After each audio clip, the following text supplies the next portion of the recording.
Ahora bien, póngase a pensar. En un sentido, podemos decir que la Biblia tiene aproximadamente 40 autores porque el Señor inspiró, eso fue lo que estuvimos viendo la semana pasada, el Señor inspiró a estos hombres. Ahora bien, ¿cuántos inspiradores de la Biblia tenemos? ¿Cuántos inspiradores de la Biblia tenemos? Entonces, en el sentido de quién exhaló la palabra, tenemos un autor divino. Es decir, 40 autores, pero todos los autores inspirados por un único y solo Dios. De manera que si la Biblia tiene un solo autor divino, no es descabellado pensar que la Biblia tiene un tema y tiene un hilo conductor que une todas las escrituras. Y eso es lo que vamos a estar viendo hoy. ¿Cuál es el tema central de la Biblia? Y la palabra Biblia que nosotros usamos en su etimología, es decir, en su raíz, de donde viene la palabra, puede verse como los libros, como un montón de libros en conjunto, pero en el significado actual decimos la Biblia, no decimos los libros, ni decimos las Biblias, ni decimos las escrituras, decimos la escritura, porque aunque la Biblia está compuesta por diferentes libros, nos referimos a ella como un solo libro, indicando que hay unidad en sus partes. La Biblia fue construida por decenas de obreros, pero trabajando todos bajo la supervisión de un solo arquitecto. ¿Y quién fue ese arquitecto? Dios. Entonces, no es tonto ni descabellado pensar que si fue un solo diseñador quien diseñó, quien estructuró la Biblia, haya en ella un tema unificador. Sabemos que hay muchos temas en la Biblia, pero todos esos están diseñados por un mismo Dios. Entonces, en ese sentido, la Biblia es compleja, pero no complicada. ¿Saben qué? Muchos, bueno, sí lo saben. Yo trabajo con niños y una de las estrategias que funciona con los niños es la repetición. Entonces, yo lo veo tan jovencito que a veces me gustaría tratarlo como niños. Y yo quisiera que repitamos esta frase. Me interesa que se lleven esta frase en su cabeza el día de hoy. Decimos a la cuenta de 3, 1, 2, 3. La Biblia es compleja, pero no. ¿Y qué quiere decir eso? ¿Qué significa eso? Antes de decir cualquier cosa, vamos a definir los términos simple, complejo y complicado. Por ejemplo, algo simple es algo que está definido por una sola unidad. Si la Biblia fuera simple, hablara de un solo tema y punto. Eso es algo simple. Ahora, algo complicado, ¿qué es? No son sus esposas, no, eso no. Algo complicado, ¿qué es? Algo complicado es un sistema que tiene distintos elementos que no tienen ningún orden lógico. Algo complicado es como usted encontrarse un locrio de mango, no sé, algo que no pega, algo que no tiene lógica ni sentido. Eso es algo complicado. Ahora, ¿qué es algo complejo? Algo que aunque tiene muchos elementos distintos, todos estos elementos tienen un hilo conductor, una secuencia lógica. Por ejemplo, veamos en esta pantalla. A su derecha vemos el ejemplo de algo complicado. Esas son las piezas de un reloj mecánico. Un montón de engranajes que si usted nunca ha trabajado relojería, ¿cómo usted arma ese reloj sin nadie decirle? No hay forma, no hay manera. En cambio, un sistema complejo es como esa silla desarmable. Esa misma silla en la que usted está sentado vino por partes, yo recuerdo. Y para nosotros armarla, yo recuerdo que Benjamín estaba ahí. Nosotros tuvimos que buscar un manual para armar la silla. Tuvimos que buscar el ingeniero que diseñó esa silla para armarla. No, nosotros vimos sus partes y de forma lógica, oye, la espalda tiene que ir en la espalda. Yo supongo que sí. De manera lógica podemos armar todos los elementos. Entonces, en ese sentido es que la Biblia es compleja, pero no complicada. Aunque son muchos elementos, tienen un hilo conductor que le da forma lógica a la Biblia. Decía Gordon Fee y Douglas Stuart en un libro llamado La lectura eficaz de la Biblia contiene lo que muchos llaman la historia de Dios, una historia real, muy importante, y aunque pueda ser compleja, es una historia magnífica, más grande, famosa y épica de lo que podría ser cualquier otra historia contada por los hombres. Es una historia con una trama mejor y más significativa. Esa es la palabra de Dios. Aunque compleja, si vamos a ella con el corazón y la actitud correcta, podemos ver hacia dónde nos está dirigiendo la Biblia. Entonces, si decimos que la Biblia es ¿qué? Compleja, pero no complicada, quiere decir que la Biblia tiene un hilo conductor, quiere decir que la Biblia tiene una tuerca que me amarra todas las demás piezas. Si decimos que la Biblia es la historia de Dios, entonces, ¿cuál es el elemento común que unifica toda la historia? ¿Cuál es la tuerca que amarra toda la Biblia para que yo pueda verla como una sola pieza? Cristo se presentó a sí mismo como un elemento unificador de las Escrituras. Y yo le invito a que vaya a Lucas capítulo 24, versículo 44 y 45. Lucas 24, 44, 45. También lo tenemos en la pantalla. Y aquí vemos cómo el Señor se muestra a sí mismo como un elemento unificador de las Escrituras. El contexto es que el Señor ya está resucitado, se encuentra con unos discípulos en el camino y se le presenta. Y miren lo que dice. Y les dijo: estas son las palabras que os hablé estando aún con vosotros, que era necesario que se cumpliese todo lo que está escrito de mí en la ley de Moisés, en los profetas y en los salmos.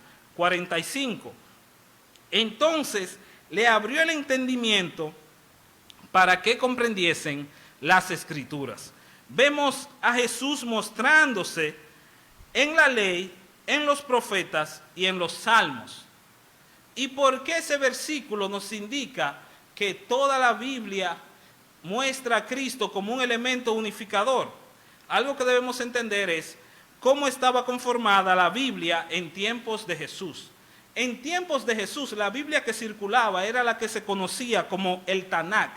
El Tanakh es un acrónimo de 3 palabras que indican 3 bloques en que estaba dividida la Biblia hebrea. Esa Biblia hebrea se divide en la Torá, que es la ley, en la N de Nevi'im, que son los profetas, y la K de Ketubim, que son los escritos. Es decir, la ley, los profetas y los escritos. Pueden verlo ahí en la pantalla, lo que correspondía en cada bloque. Pero si usted recuerda más atrás lo que dijo Jesús, Jesús habló de los salmos. Dijo ley, profetas y salmos, pero los salmos eran lo que estaban delante en el bloque de los escritos. Esa era una manera como ellos se expresaban para referirse a todos los escritos. De manera que el Señor estaba diciendo que la Escritura, todo el Antiguo Testamento que había hasta ese entonces, mostraban partes de Él. Ahora bien, es importante hacer una advertencia y una aclaración. ¿Qué vengo diciendo desde el inicio? Que Cristo es el hilo conductor de toda la Biblia. Ahora bien, con eso no estoy queriendo decir que cada letra de la Biblia hable específicamente de Cristo. Vamos a ver lo que Cristo no dijo en Lucas 24, 44. Cristo no dijo, cada palabra de las Escrituras hablan de mí. No, Él no dijo eso. Fíjese bien en el texto, de manera natural. ¿Qué es lo que viene diciendo Cristo? Él dijo, era necesario que se cumpliese todo lo que está escrito de mí. O sea, se iba a cumplir, sí, todo lo que está escrito sobre Él. Él está diciendo que hay pasajes en el Antiguo Testamento que hablan de Cristo y que esos pasajes tenían que cumplirse, y que por eso era que estos discípulos no podían entender ni reconocer a Cristo, porque no habían entendido lo que las Escrituras decían de Él, es decir, pasajes específicos que hablan de Cristo, no que toda la Biblia en cada versículo habla de Cristo. Tenemos que advertir sobre eso porque hay una ola de algo que se llama el cristocentrismo extremo. ¡Wow! ¡Qué largo!, ¿verdad? Cristocentrismo extremo. ¿Y con qué se come eso? ¿Qué estoy tratando de decir? Cristocentrismo extremo es dejar a un lado el aspecto histórico-gramatical de la Biblia y poner a Cristo donde no está. Eso es cristocentrismo extremo. Quizás son palabras muy domingueras para que la entendamos, pero vamos a ver si aterrizamos la idea. A ver, vamos con una historia fácil. David y Goliat, ¿lo recuerdan? Hubo un elemento con el que David derriba a Goliat y este elemento golpea su cabeza y lo tumba. ¿Qué fue lo que usó David ahí? ¿Qué usó? Una piedra. Ok, guarde ese dato ahí. Ahora bien, en el Antiguo Testamento, en el Nuevo Testamento, Pedro, en su primera carta, en el capítulo 2, habla de que hubo algo que desecharon los edificadores. ¿Lo recuerdan? ¿Qué fue? La piedra. ¿Y de quién estamos hablando ahí? De Cristo. Ah, pero hay una conexión ahí, espérate. Si entonces golpearon a Goliat con una piedra y Pedro dijo que Jesucristo es la piedra, pues entonces Jesucristo es la piedra que derriba a mi Goliat. ¿Está correcta esa interpretación? ¿Está correcto que yo venga a pararme y le diga, mira hermano, tal como lo leímos y lo dice la Biblia, Cristo es esa piedra que derrumba todo su problema y todo su Goliat y todo su gigante? Yo digo eso el domingo y fácilmente cualquiera dice amén. Pero eso no es lo que está enseñando el texto. Está poniendo a Cristo donde no está. Eso es un ejemplo de cristocentrismo extremo. Dice en el libro La hermenéutica de Cristo, de Lucas Aleman, que Cristo no se leyó a sí mismo en cada pasaje del Antiguo Testamento, ni tampoco releyó el Antiguo Testamento de forma creativa. ¿Qué podemos decir? Podemos ver un buen ejemplo de cómo podemos ilustrar a Cristo y verlo en el Antiguo Testamento. Este es un ejemplo del mismo Cristo hablando. En Lucas 11, 30-31, el Señor dice, porque así como Jonás fue señal a los ninivitas, también lo será el Hijo del Hombre a esta generación. Y dice después que la reina del sur se levantará en juicio de los hombres de esta generación y los condenará, porque ella vino de los fines de la tierra para oír la sabiduría de Salomón, y he aquí más que Salomón en este lugar. Fíjese la manera en cómo Jesús habla de Jonás y habla de Salomón. Vea el texto. Jesús dijo, yo soy Jonás. Jesús dijo, yo soy Jonás. ¿Sí o no? Vamos a contestar sí o no. Jesús dijo, yo soy Jonás. Jesús dijo, yo soy el nuevo Jonás. No, ¿cómo fue que lo dijo? Así como, es una comparación. Él está guardando, salvaguardando los elementos históricos del pasado. Porque si Cristo viene y dice, yo soy el nuevo Jonás, yo soy el Jonás, el que trajo señal, olvídense del otro Jonás, que yo soy el mejor Jonás. Él no está diciendo eso. Él dice más que Salomón, hace una distinción entre los personajes históricos. De manera que cuando yo les digo que Cristo es el hilo conductor de toda la Biblia, no los estoy mandando a que busquen a Cristo debajo de cada piedra, ni debajo de cada letra del Antiguo Testamento y de toda la Biblia. Resumiendo lo que hemos hablado en esta sección de advertencia, podemos decir, el Nuevo Testamento no fue revelado para reinterpretar el Viejo Testamento, sino para darle continuidad. Ojo con la palabra nuevo, porque lo nuevo de lo revelado después del nacimiento de Cristo es en el sentido progresivo. El Nuevo Testamento no vino para desplazar el Antiguo, sino para completar esa revelación, para darle luz al Antiguo Testamento. Entonces, vamos a una sección muy divertida para concluir esta parte de advertencia, y es la sección de los malos ejemplos, para que entendamos por qué puede ser peligroso el cristocentrismo extremo.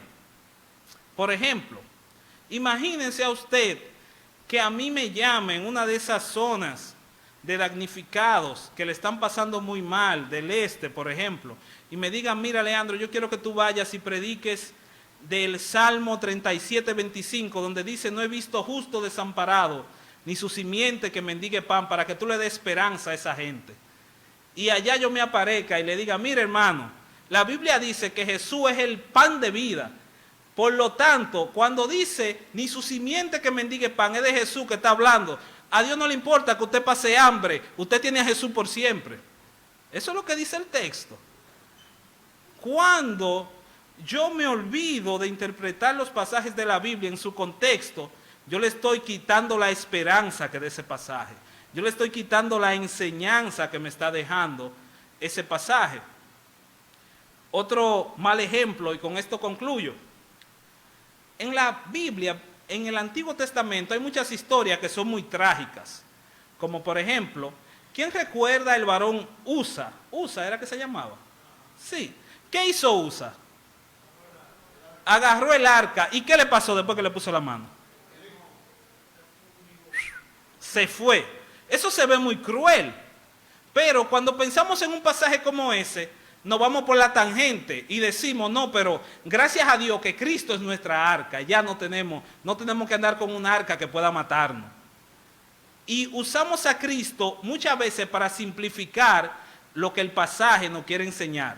Porque cuando tú ves texto como ese, cuando tú ves texto como que te habla de que los sacerdotes, cuando no estaban purificados, la presencia de Dios los exterminaba ahí mismo, esos pasajes te están hablando de que la presencia de Dios es algo muy serio.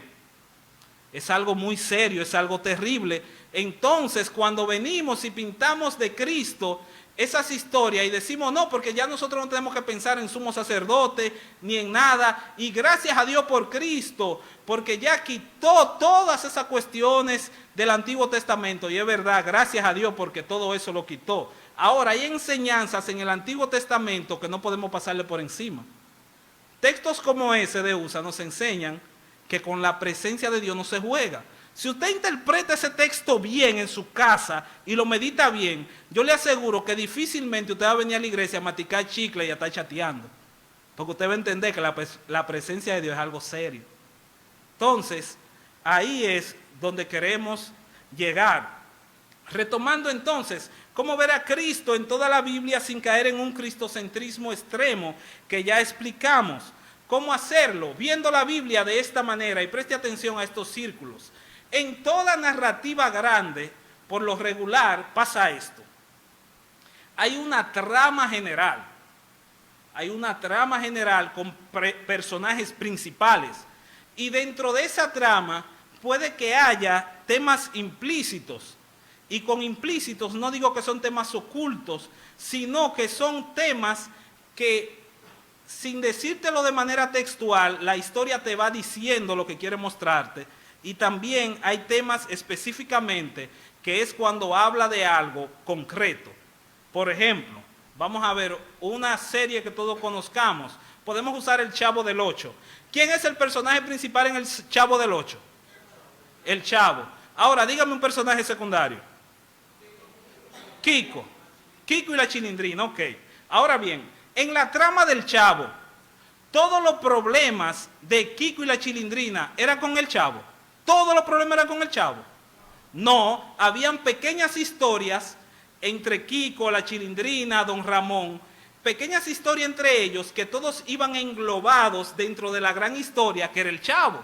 Así mismo es la Biblia. Hay pequeñas historias que nos hablan de cosas específicas dentro de la gran historia que es Cristo. Volviendo a citar la lectura eficaz de la Biblia, dice que no obstante Jesús habló de la narración del nivel superior, es decir, de la narración a nivel general, de su expiación, él habló a nivel general, que fue el acto central, y la sujeción de toda la creación a él fue el clímax de su trama. Por eso enseñó que toda la escritura da testimonio de él y señala hacia su señorío divino. Es decir, que Cristo es el tema central de la Biblia en el sentido general que va amarrando toda la trama. Entonces lo podemos ver así. Cristo como tema general en la Biblia, temas implícitos que son temas directos y literales, pero no textuales. ¿Cómo así, Leandro? ¿Y qué fue lo que dijiste? Me explico. ¿Recuerdan la historia de Jesús lavando los pies de sus discípulos? ¿Lo recuerdan? ¿Cuál es la enseñanza de esa historia? ¿Quién me dice? Dígalo sin miedo. ¿Cuál es la enseñanza? Humildad. Ahora, la palabra humildad aparece en esa historia. No, no te dice, y así mostró Jesús la humildad. No, de manera clara tú ves la historia y tú ves que es de humildad que te está hablando. Estos son los temas implícitos en la Biblia. Es decir, que implícito en la Biblia no es usted buscar el pelo en la Biblia para hacer el té y sanarse del COVID. No, es algo que claramente el autor te está guiando a que lo entiendas. Y hay entonces temas específicos que son temas directos, literales y textuales. Por ejemplo, cuando la Biblia dice, maridos, amad a vuestras mujeres. O sea, eso es claro. Ahí no hay que inventar. Ahí te dice clarito a quién es que le está hablando y de qué es que está hablando.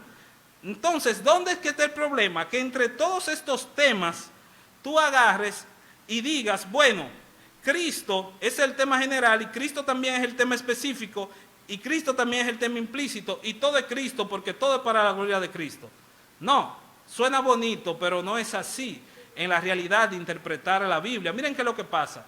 Si la Biblia fuese un sancocho, pero no un sancocho en el sentido de que la cosa está tan desordenada, un sancocho bien hecho, un sancocho de esos que son para chuparse los dedos, que está a su nivel, que tú sientes como el caldo te amarra todo el sabor con los víveres, con los vegetales, con la carne y con todo. Si la Biblia fuese ese sancocho bien hecho, Jesús fuera el caldo como que te amarra los sabores de todo lo que está en ese plato. Ahora bien, la yuca tiene su propio sabor distintivo, el plátano tiene su propio sabor.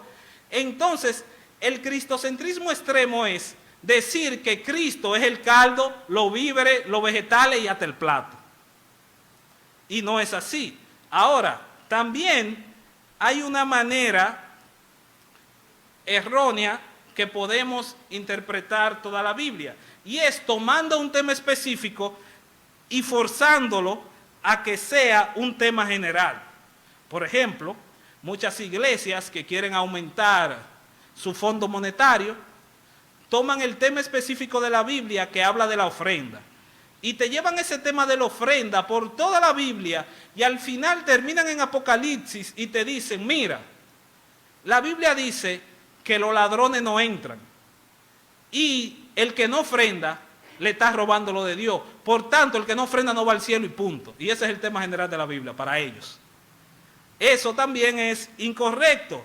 Ahora, usted se preguntará, ajá, entre tantas advertencias, ¿cuál es la manera correcta de interpretar a Cristo y ver a Cristo en toda la Biblia? Bueno, interpretar la Biblia pintándola de un solo color, ignorando las distintas tonalidades que Dios le dio a su palabra, eso sería caer en un error. ¿Cómo tenemos que ver a Cristo? Tenemos que ver a Cristo como el color base que une todas las tonalidades de la Biblia en una obra de arte bien pintada y bien hermosa. Eso es lo que hace Cristo. Ahora nos preguntamos, ¿por qué sugerir a Cristo como el tema unificador de toda la Biblia? ¿Por qué? Bueno, en primer lugar, porque Cristo a sí mismo lo afirmó. Recuerdan, leímos en Lucas 24, el 44, también el 25 y 27 del mismo Lucas 24. Por ejemplo, en Juan 5:39 y Juan 5:46, el Señor habla de que las Escrituras daban testimonio de Él y de que Moisés escribió acerca de Él. Entonces ya el Señor había dicho y ha dicho en su palabra que en el Antiguo Testamento hay pasajes que hablan de Él y obviamente el Nuevo Testamento está completamente enfocado en Cristo. ¿Por qué sugerir a Cristo como un tema unificador para toda la Biblia? Porque la Biblia así lo muestra. Desde que usted empieza en la Biblia, desde que se da cuenta que el hombre peca, luego que el hombre peca, ahí viene como una promesa y dice que viene una simiente. ¿Recuerdan ese pasaje? Génesis 3:15. ¿Y qué iba a hacer la simiente? Iba a aplastar a alguien. ¿A quién iba a aplastar? Pues la cabeza, la serpiente. Y eso te da un indicador. Fíjate, como decíamos, que hay pasajes que implícitamente, aunque no te está mencionando el nombre de Cristo, tú ves que hay un indicador que te dice, pero ven acá. Y cuando tú sigues leyendo a Génesis, la palabra simiente se va a repetir mucho, que en nuestras traducciones de Reina Valera también la traducen como generaciones. Entonces, cuando tú ves a Génesis, es como en busca de esa simiente que le va a aplastar la cabeza a la serpiente. Porque sí hay versículos que específicamente hablan de Cristo. Lo que no podemos llegar a la conclusión que todos los versículos de la Biblia hablan de Cristo. Ahora, cuando vemos esos versículos específicos, nos damos cuenta que la Biblia nos va contando una sola historia. Y es en búsqueda de esta simiente, de este aplastador de serpientes, y luego empiezan a oírse las profecías de un Mesías, de un rey, y sigue ahí circulando la Biblia, y ya en el Nuevo Testamento vemos cómo se cumplen esas profecías en Cristo. De manera que, porque Cristo así lo afirmó y la Biblia así lo muestra, podemos ver a Cristo como un elemento unificador de todas las Escrituras. Entonces vamos al último bloque, que va a ser muy didáctico. Miren, yo decirle que Cristo es el tema central de toda la Biblia es como una respuesta fácil, porque es demasiado general. Te dice, ajá, ¿y en qué sentido? ¿Qué significa eso? Bueno, muchos han entendido eso y han intentado ser más específicos a la hora de proponer un tema para toda la Biblia. Muchos teólogos, escritores y pensadores cristianos han propuesto temas como el reino, el propósito del hombre, el pacto, la adoración, la gloria de Dios, la gracia, la salvación, la redención, el evangelio. Todo eso son propuestas de conceptos que vemos en la Biblia. Ahora, fíjense lo que vamos a hacer ahora.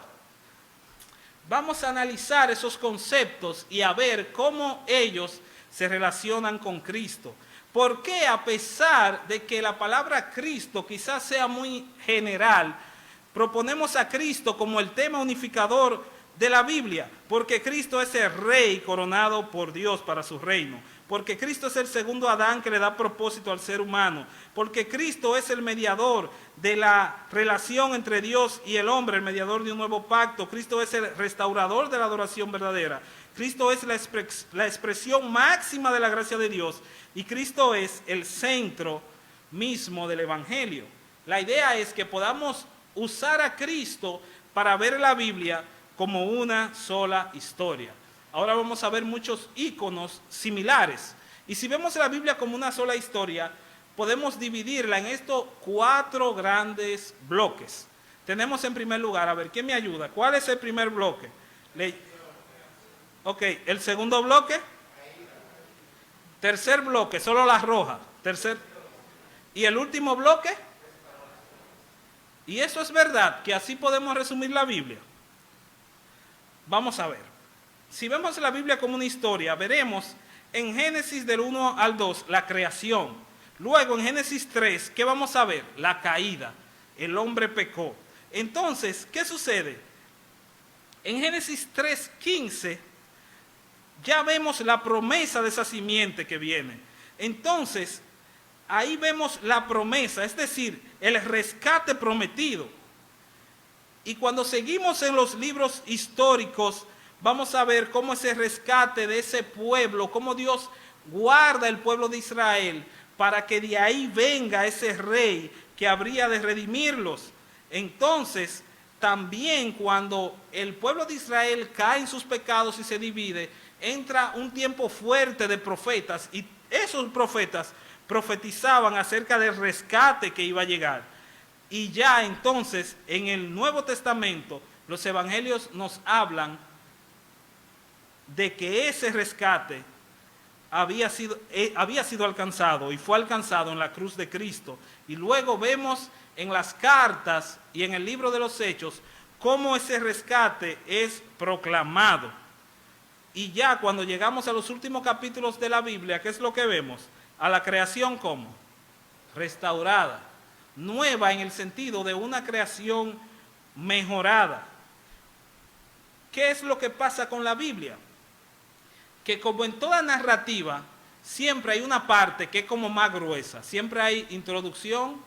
En el taller que estábamos viendo, si mal no recuerdo, el viernes pasado, vimos eso. Toda trama por lo regular y todo documento grande y hasta pequeño, regularmente vemos que tiene una introducción y un ¿qué?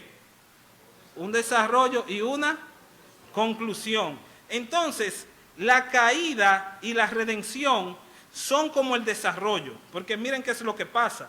La caída y la redención como que se entremezclan. Entonces, en la Biblia, mientras estamos viendo un mundo caído, al mismo tiempo estamos viendo la redención prometida a Abraham, la redención profetizada por los profetas de entonces, la redención alcanzada por Cristo en los evangelios y la redención proclamada por sus apóstoles. Ese es el desarrollo, ahí es donde se desarrolla la trama. Mientras al mismo tiempo hay un mundo caído, al mismo tiempo el Señor promete un Mesías, y mientras al mismo tiempo nosotros estamos viviendo en un mundo caído, al mismo tiempo nosotros proclamamos ese Salvador. De manera que ese es el esquema de ver la Biblia como una sola historia. Ahora vamos a ver los distintos conceptos propuestos sobre temas principales de la Biblia y cómo se relacionan con lo que hemos visto hasta ahora. Vamos a proponer 6 temas. Y el primer tema que podemos proponerlo como tema general de toda la Biblia es el reino de Dios. Este es un tema muy popular en este tiempo, donde muchos ven que la Biblia en sentido general habla del reino. En Adán y Eva, ¿qué vemos? El modelo del reino. ¿Quién viene siendo el rey? En Adán y Eva, ¿quién viene siendo el rey? En esa historia, en esa narrativa. En Génesis 1 y 2. Vemos a Dios y ellos entonces, siendo como los representantes de Dios en la tierra, y ese es el modelo. Pero luego entonces en Génesis 3, ¿qué pasa? ¿Qué pasa con el reino?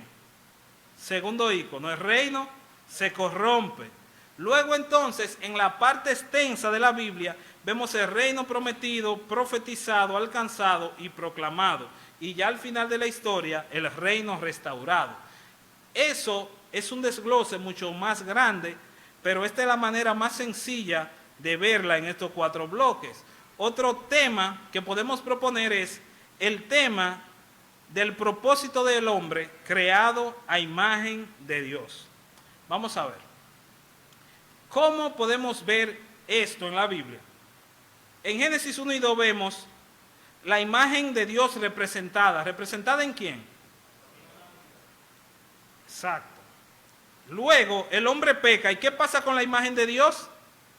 Es arruinada. Entonces, en medio de esa creación arruinada, entonces Cristo es prometido de que va a venir alguien a corregir el problema de la imagen de Dios. Luego se profetiza de que vendrá un rey que va a corregir el problema con la imagen de Dios. Luego viene Cristo y fíjate, el Nuevo Testamento dice que Cristo es la misma imagen de Dios. Es la imagen de Dios. Dice que es el segundo Adán. Entonces, ya al final de la Biblia, cuando estemos en una creación restaurada, dice Juan, le veremos a Él porque seremos semejantes ¿a quién? A Él. Entonces, ese concepto de la imagen de Dios es un concepto que también podemos verlo en toda la Biblia. Otro concepto también muy popular es el concepto de la relación de Dios y el hombre. Algunos usan este tema también, usan en este tema la palabra pacto. para hablar en el sentido de la relación de Dios y el hombre, Dios habitando con el hombre. En Adán y Eva, ¿qué vemos? Una relación íntima. Luego que pecan, una relación rota. En Cristo, en ese Cristo que se promete en el Antiguo Testamento y que hace efectivo su sacrificio en el Nuevo Testamento, vemos la relación de Dios redimida y ya al final entonces una relación completamente restaurada. Porque no importa cómo usted lo vea, donde está Dios y está el hombre, para que estén juntos tiene que estar Cristo. Tiene que estar Cristo en el centro. Aquí tenemos un cuarto tema propuesto, que es la adoración o sacerdocio o la gloria de Dios. Si usted se fija, la Biblia es como una guerra una batalla del hombre para poder encontrarse con el Dios verdadero. Si usted se fija, Adán y Eva tenían esa relación perfecta. Cuando ellos pecan, le dice la serpiente, ¿serán semejantes a quién? A Dios. Y por ahí empezó a derrumbarse todo. Luego el pueblo de Israel, ¿qué era lo que más le gustaba al pueblo de Israel? ¿Cuál era su fascinación? La idolatría. El pueblo de Israel no se podía reunir con el pueblo de Canaán. ¿Por qué? Idolatría. La idolatría. Y vemos que la adoración es un punto focal en las Escrituras, porque desde que usted piensa en el jardín del Edén, usted lo que se imagina como un templo natural, ¿verdad que sí? Como un templo natural que Dios crea para Adán y Eva para que le adoren ahí, pero luego esa adoración se cae, empiezan a adorar ídolos, pero viene alguien que va a redimir la adoración. Pero en medio de ese mundo caído, el Señor empieza a mandar señales, porque el tabernáculo, ¿para qué era? Eran lugares para adorar a Dios. Luego se construye el templo. ¿Y para qué es el templo? Para adorar a Dios. Entonces ahora, en el Nuevo Testamento, el Señor dice que ¿quiénes son el templo? Pues nosotros. Entonces vemos que hay una continuidad de la adoración, porque al final, ¿cómo termina la Biblia? Todo el mundo adorando. Vemos que hay una continuidad en el tema de la adoración. Ahora, este sí me encanta. También podemos proponer, en penúltimo lugar, la gracia de Dios como un tema focal de las Escrituras. Fíjese bien, la gracia de Dios como un tema central. En la Biblia lo primero que vemos es la gracia de lo creado.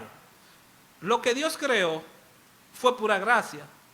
Señor, usted se ha puesto a pensar, ¿para qué Dios no creó? Dios no creó porque Él estaba solo en el universo y dijo, wow, voy a crear seres humanos para no sentirme solo, porque tengo la autoestima baja. ¿Para eso fue que Dios creó? No, decía nuestro profesor en el instituto que Dios no tiene esa deficiencia. Dios nos creó para mostrarnos su gracia, para que disfrutemos la gracia de lo creado. Ese sol, cuando brilla en la mañana, ese cielo azul, esa es la gracia de Dios, mi hermano. Para vivir la gracia de lo creado. Ahora, cuando usted lee la Biblia, usted va a ver que luego que el hombre peca, el hombre sigue viendo gracia. Vemos gracia en medio de un mundo caído. Aunque el pueblo de Israel se desvió de muchísimas maneras en el Antiguo Testamento, ¿qué siempre hacía Dios? Le mostraba su gracia. Entonces, en Cristo vemos la gracia prometida en ese Mesías que iba a venir, vemos la gracia profetizada, vemos la gracia alcanzada en la cruz y la gracia que fue proclamada por los apóstoles. Tanto así, mira, que nosotros muchas veces cuando pensamos en los sacrificios que hacía el pueblo de Israel en el Antiguo Testamento, nosotros pensamos y decimos gracias a Dios porque ahora vivimos en el tiempo de la gracia, porque ya no tenemos que matar chivitos. No. En ese tiempo de matar chivito también era un tiempo de gracia. ¿Quién era que proveía el cordero? Dígalo, ¿quién proveía el cordero? ¿Quién proveía el santuario? ¿Quién proveía las normas de cómo adorar? Es la gracia de Dios para con ellos, porque Dios era quien les daba esa manera de cómo acercarse a Él. Y al final, definitivamente, cuando este montón de pecadores estén en el cielo, en la gloria de Dios, esa es una obra de gracia. De manera que la gracia de Dios es un tema focal en todas las Escrituras. Y en último lugar, podemos decir que el evangelio de la salvación también puede ser un punto focal de las Escrituras y un tema a proponer. Por ejemplo, en 1 Corintios 15, 3 y 4 dice, porque primeramente os he enseñado lo que asimismo recibí. ¿Qué fue lo que recibió? Léanlo conmigo. ¿Qué fue lo que recibió? Conforme a, y que fue sepultado, ¿y qué? Noten los elementos, habla de que Cristo, de que murió y resucitó. Ahora, si tomamos los elementos de ese versículo, ¿qué es lo que estamos viendo? Estamos viendo que el mensaje del Evangelio, que es de lo que Pablo está hablando ahí, es lo que Dios dice, lo que Dios habla, porque dice conforme a las Escrituras, lo que Dios habla acerca de la muerte de Cristo, acerca de la causa de su muerte. ¿Qué fue lo que causó la muerte de Cristo? El pecado. Y el resultado de la muerte de Cristo. ¿Cuál fue el resultado de la muerte de Cristo? Resurrección. Él resucitó, y eso también es una prueba de que su resurrección trae vida, esperanza y gloria. Entonces, cuando tomamos estos elementos, Dios, pecado, la muerte de Cristo, la resurrección, nos damos cuenta que esa es la historia de la Biblia. Dios hablando, el hombre pecando, Cristo salvando, redimiendo, y los redimidos resucitando. Véala ahí. Pero esa es la Biblia, pim pum. Esa es la Biblia, pim pum. Vea, Dios hablando, el hombre pecando, Cristo redimiendo y los redimidos resucitando. ¿Y sabe qué es eso? Eso es el Evangelio. Todos esos elementos son los elementos del Evangelio. Ahora bien, no sé cuál es su tema favorito de todos los temas que vimos. Ahora, yo sigo diciendo que mi favorito es Cristo. ¿Por qué? Porque Cristo es el rey coronado por Dios para su reino. Aunque podemos decir que el reino de Dios es el tema central de la Biblia, al fin y al cabo, sin rey no hay reino. De manera que Cristo es el rey. Cristo es el segundo Adán que da propósito al ser humano. Cristo es el mediador de la relación entre Dios y el hombre, el mediador de un nuevo pacto. Cristo es el restaurador de la adoración verdadera. Cristo es la expresión máxima de gracia y Cristo es el centro del Evangelio. Otros simplemente dicen, la Biblia es la historia de Dios. Y usted también puede verlo así. Es la historia de Dios. ¿Qué vemos en la Biblia? El poder de Dios, la misericordia de Dios, la benevolencia de Dios, el carácter de Dios, su santidad. Es la historia de Dios. El problema está, como decía alguien que compartía con Josué el sábado, el problema está que muchas veces vemos la Biblia como una foto grupal. Si a usted le tiran una foto en un grupo y le enseñan esa foto, ¿a cuál es primero que usted va a ver? A ti mismo tú te vas a buscar de una vez, déjame ver si me salió la panza, déjame ver si quedé bico, cómo quedé. Tú inmediatamente vas a verte a ti mismo. Pero la Biblia no es así, la Biblia es un retrato, pero de Dios, de su gracia. En eso es que Él quiere que tú te enfoques, en Dios mismo. Ahora, si cogemos todo lo que dijimos en esta noche y lo comprimimos en una sola expresión, en una sola oración, podemos decir que la Biblia es Dios proveyendo gracia a través de Cristo por medio de un reino de embajadores suyos para su gloria. Eso es la Biblia. Dios proveyendo gracia por medio de Cristo a través de un reino que le adoran por siempre. Eso es la Biblia. Lo importante de todo lo que hemos hablado hoy, sé que es mucha información, es saber que la Biblia es una sola historia. ¿Qué es la Biblia? Es una historia para creerla, para vivirla y obedecerla sobre todo. Es una historia digna de ser contada, digna de que te la cuenten. Una historia en que vale la pena confiar. Y tengo dos recomendaciones en esta noche para concluir. Primera recomendación, dígaselo al hermano que le queda cerca, dígaselo serio, por favor. Dígale, por favor, lee la Biblia completa. Lee la Biblia completa. Y si ya la leíste, vuelve y léela. Y si la leí 3 veces, vuelve y léela. lee la Biblia completa. Solamente leyendo la Biblia completa podremos entender cómo estos temas realmente nos edifican. ¿Saben cuál es el problema? Este es el problema. Que muchas veces nosotros consumimos la Biblia como los muchachos mañosos. Los muchachos mañosos, cuando tú le pones el plato, él te coge la compañía y te deja los vegetales. Nosotros vamos a la Biblia y decimos, wow, es que a mí me encanta el libro de los Salmos. Es que esas son palabras, y es verdad, son palabras de Dios, son hermosas. Pero hay más libros en la Biblia. Hay más libros en la Biblia. Muchas veces queremos coger mi libro favorito, lo que a mí me gusta. Entonces, ¿qué pasa cuando usted solamente consume proteína, pero no consume carbohidratos, ni consume vegetales, ni nada más? ¿O qué pasa si es al revés? Cuando usted solamente consume carbohidratos y no consume proteína. Si su dieta no es balanceada, eso va a crear una deficiencia, ¿verdad?, en su organismo. Entonces yo estoy aquí para decirle esta noche que la Biblia no es un menú donde tú eliges tu platillo favorito. No, la Biblia no es un menú para tú elegir tu platillo favorito. La Biblia es un solo plato preparado y servido para comérselo completo. Preparado y servido para degustarlo completo. Hermano, vamos a leer la Biblia. Vamos a leer la Biblia. Segunda recomendación, lee la Biblia con el corazón correcto. Este es el último consejo que tú le vas a dar a tu hermano esta noche. Díselo. Lee la Biblia con el corazón correcto. Lee la Biblia con el corazón correcto. Obedécela, vívela, ámala, compártela, disfrútala. Pero lee la Biblia con el corazón correcto. ¿Y a qué me refiero con leer la Biblia con el corazón correcto?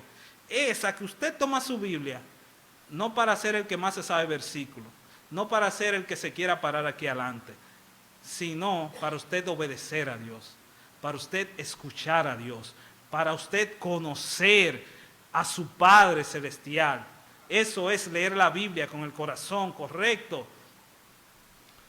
En Lucas 24, 31 y 32 dice: entonces les fueron abiertos los ojos, hablando de estos discípulos, y les reconocieron, mas él desapareció de su vista. Es la misma historia que estuvimos viendo en el principio, en el versículo 44, pero aquí está más hacia atrás. Y luego estos discípulos, cuando se dieron cuenta, pensando en que este era Jesús, ellos se preguntaban y se decían uno al otro: ¿no ardía nuestro corazón en nosotros mientras nos hablaba en el camino y cuando nos abría las Escrituras? Es decir, que cuando vemos a Cristo en medio de las Escrituras, nuestro corazón debería arder. Deberíamos sentir algo. Y terminamos con esta pregunta, mi hermano, mi hermana: ¿cuándo fue la última vez que tu corazón ardió al contemplar las Escrituras? ¿Cuándo fue la última vez que tu corazón ardió cuando tú leíste la Biblia? ¿Cuándo fue la última vez que tu corazón ardió cuando tú escuchaste un mensaje de la palabra de Dios en tu iglesia? Ese es el efecto que debería provocar la palabra en nosotros. Y si no lo está provocando, como decían por ahí, alguna deficiencia debe de haber. Y definitivamente en Dios no hay deficiencia. Si hay que buscar deficiencia, ¿dónde quién es que tenemos que buscarla? Pues es en nosotros. De manera que el Señor tenga misericordia y podamos aprender de su palabra y sobre todo amarla y vivirla y obedecerla, verla con el corazón correcto, y que el Señor permita que cada vez que se predique y que vayamos a su palabra pueda arder nuestro corazón y podamos salir de acá dispuestos a obedecerlo y podamos salir de cada matutino, de cada devocional con el corazón ardiendo, dispuestos a obedecer y a conocer más a nuestro Señor. Vamos a orar.